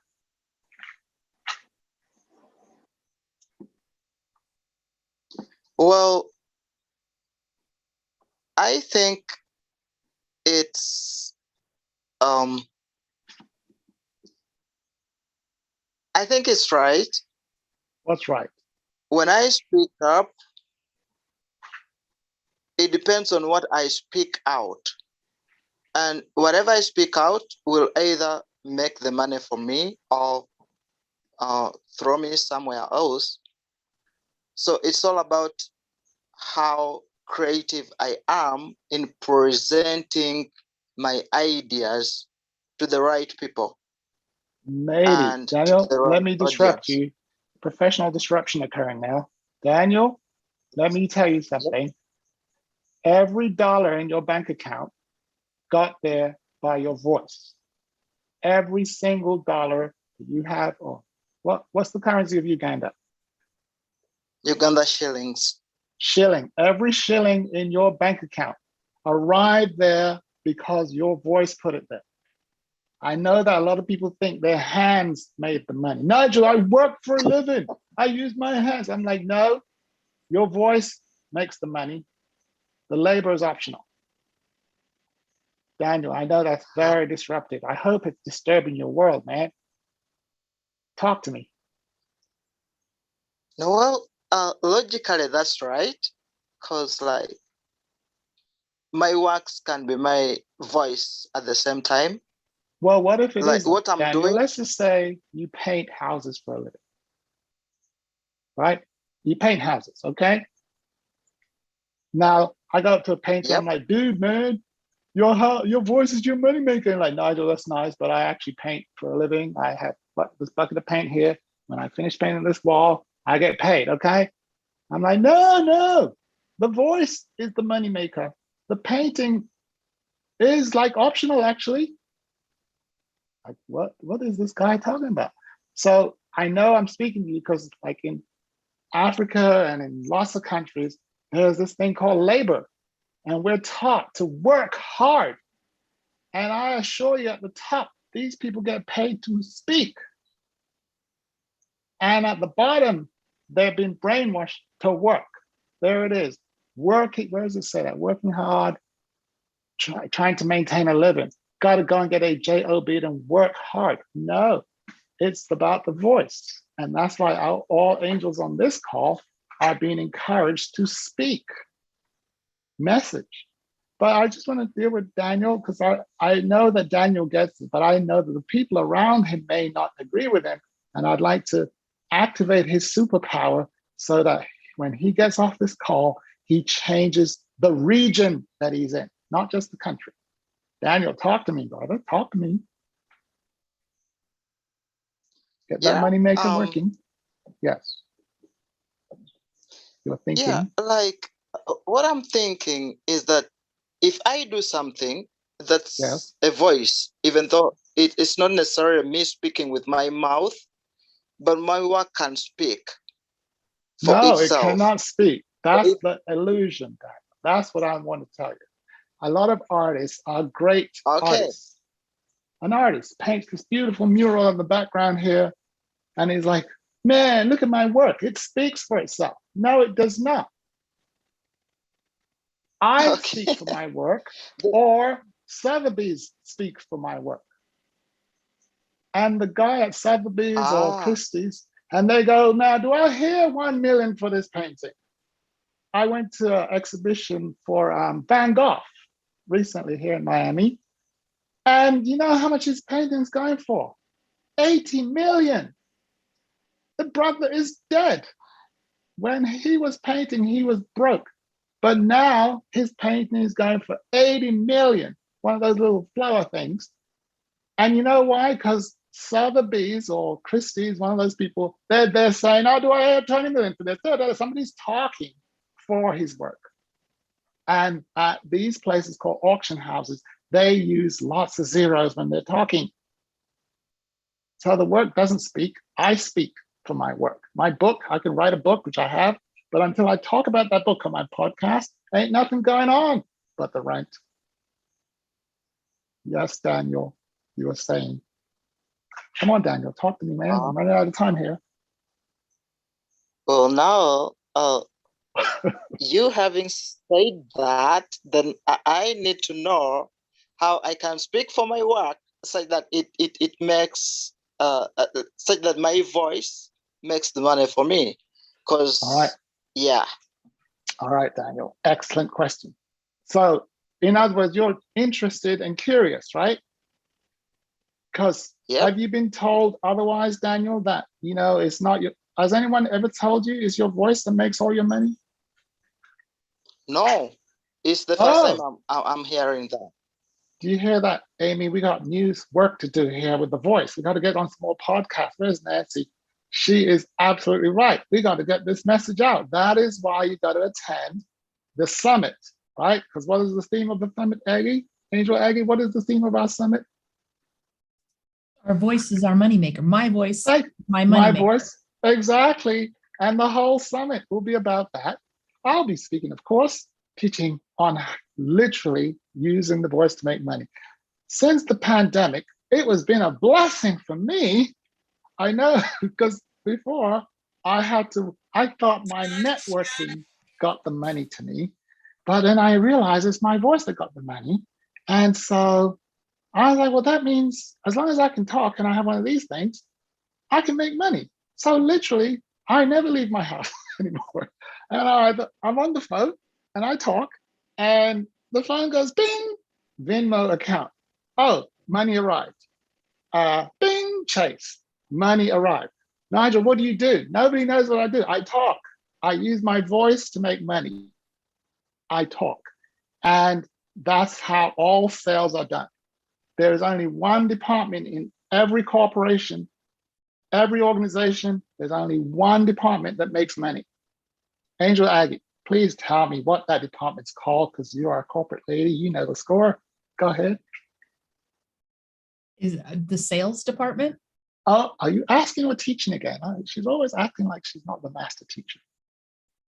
Well, I don't know if I agree with that. So, but I think that's the answer you're looking for. Well, no, I don't want you to tell me what I want. I want to tell me what you like to say. What is your answer? I'd like to hear the disagreement, Angel Aggie. You told me you were a troublemaker. You're supposed to disrupt me. I am a troublemaker. Well, I think everybody sells. So regardless of what department you're in, you are selling, whether it's yourself, your ideas, what your department does for the sales department or for what the IT department is selling, why you should embrace the upgrade, and that every department when they're speaking is Angel making Aggie, money for the company. Have you been teaching this new upgraded philosophy to anyone? Because you know the rest of us are still on the old school. They thought it was just one department that sells. The upgraded thinking is all departments sell. Unless somebody's selling, no money is moving. That's the upgrade from Angel Aggie. Now the question is she keeping that to herself? That's what I want to know. Who else knows this upgraded version? Because I just got upgraded here. Angel Aggie, are you keeping it to yourself? Does everyone else know that all departments are supposed to sell, not just the sales department? In the organizations I've been in, I saw that everybody, and I helped people. Hoped. We don't do hope. Well, I'm looking back thinking, did I or didn't I? And there's lots of virus words in there, but Angel Aggie, I help people sell themselves. I'd like you to say that, let you know that the majority of people are still in the dark ages on this topic. And the only reason why they're in the dark is because the angel is quiet. The angel with the message, Aggie, has been quiet. She's not on enough podcasts. No, I'm not. I am not sharing that on a podcast. Why? Because that's going to disrupt, right? It's going to upgrade everybody. And that's what's happening, Angel Aggie. People have become uncomfortable with upgrade. You know that upgrade is a very uncomfortable experience, and people would prefer to remain comfortable in darkness and suffering than to deal with the discomfort, the turbulence of going to cruising altitude. I know that well from dealing with my own technology upgrades. And I put them off until I absolutely have to embrace them. So there's a distinction here. Whatever I'm avoiding is the access to my greatness. So whatever I'm putting off is the thing that gets me to flourishing in no time. So that's one of the things that I teach, is that in the Financial Miracle Challenge, we actually make all the participants extremely uncomfortable. The money is in the discomfort. No money, no new change is in the comfort zone. All the wealth is outside of the comfort zone. So the comfort zone is vertical. You got to go higher. And every time anyone goes higher, planes start trembling when they start going higher. Rockets go through hell when they're trying to go to space. So all angels must elevate their game and deal with the turbulence. Nigel, this is scary what you're saying. Yes, it's very disruptive. Yes, keep the thrust on until you get to cruising.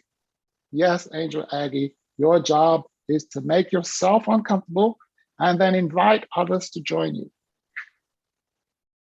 Because your wisdom changes the game. We're all sellers. You know, there's departments like, we're IT, man. I don't even have to talk. I just have to sit in front of my computer. No, you don't. You got to sell why your IT department exists to the finance people so that they can put you in the budget. Huh? I got to talk? Yes, that's right. But I don't speak good English. I don't care. Open your mouth and communicate. But be aware of the virus threats. Okay. So let me just end with a commercial so I can sell something. Okay.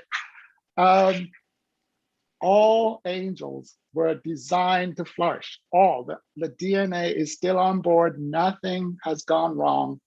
All that's happening is amnesia and blindness has occurred.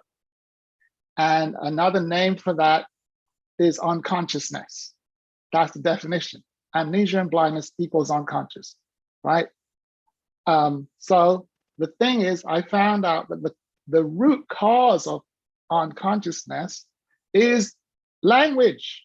And in language, there's one word, NOT, that when it's blended with other words, it causes the blindness to increase and the mind just downgrades to survive. It will keep going downgrade until it finds a place where it can just function blindly. So in the survival level, everyone is blind. It's the blind leading the blind. And that's why they like leaders. And a leader is usually in the striving level, and they just see a little bit better. And so they like leaders because at least that person seems like they know where they're going. Follow the leader, follow the leader. And, and angels are actually beyond leadership. Angels are the 1%. Aggie, that's why it's lonely, because you're rare. God had some specials. Many are called them. Few were chosen. The few is the 1% that was set aside to be different from the masses and was given the original blueprint, the DNA of flourishing, so that in the event of a pandemic, which there is, this angel comes out of the blue and says, this way, follow my light. Let me shine and show the way. That is what the angels are for. Now is the time for the angels to wake up. So my life purpose is activating and unleashing the change angels, those who know that they were put on this earth for special assignment. This is the time for the special people to awaken, activate, and unleash. And the summit that Bettina has put together is specifically for that purpose. And how do we measure an angel's effectiveness is the cash flow pattern. How's the angel doing? Don't talk to her. Look at her cash flow. Look at the cash flow. And we go, oh, flat line, surviving. That just means language is wrong. The language is creating the finance. So let's change the vocabulary, the language, the voice of the angel, and measure the cash flow, and that will help the angel to see what's going on. So I do that in the FMC, the Financial Miracle Challenge. That's literally what we do for 5 days. We put angels under pressure, demand a miracle out of them, and they start talking, but Nigel, I don't have it. And all the virus comes out when they're under pressure. You see them like, oh, look at that. And then we have them clean it up and then continue. And then we pressure them again like, oh, and listen, angel, you don't get to exit. You get to go vertical. Convert that pressure into vertical takeoff, not lateral movement, no exit, vertical, okay? I hope that makes sense. Let me just pause there. Okay, oh yeah, back to Bettina, thank you.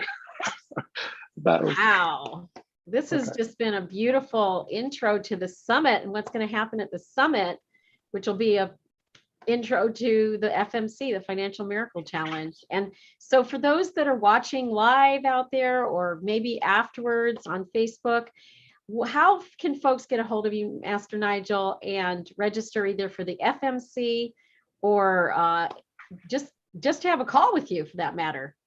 All right. The easiest way is to just get the VAMP. I'm going to greatnessactivation.com/VAMP.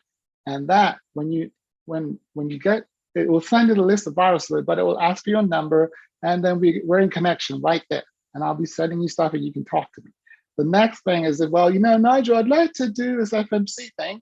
So we just say greatnessactivation.com/FMC, Financial Miracle Challenge. And that when you got to apply for it, because we're only letting in angels who have a mission calling, because it's for people who are serious. Miracles require focus and attention. And so we interview you. We just schedule an interview and see if it's a great fit for the financial miracle. But otherwise, the virus words, everyone on the planet is required to have it. And it's mandatory for any angel that's speaking, especially on a platform. So go to greatnessactivation.com/that. Okay? Hopefully that helps. That's perfect. Thank you so much, everybody. A round of applause for Master Nigel Henry. Wow. How fantastic. So I just wanted to close here today. You've been watching the We Empower You Global Virtual Summit coming up this next Wednesday, but this is the We Empower You weekly meeting. We do this 52 weeks out of the year. And if you want to join us, go to weempoweryourlife.com, click on the calendar tab and join us for one of our weekly meetings. Next week is this summit. So let me share with you some details that you can find on weempoweryourlife.com.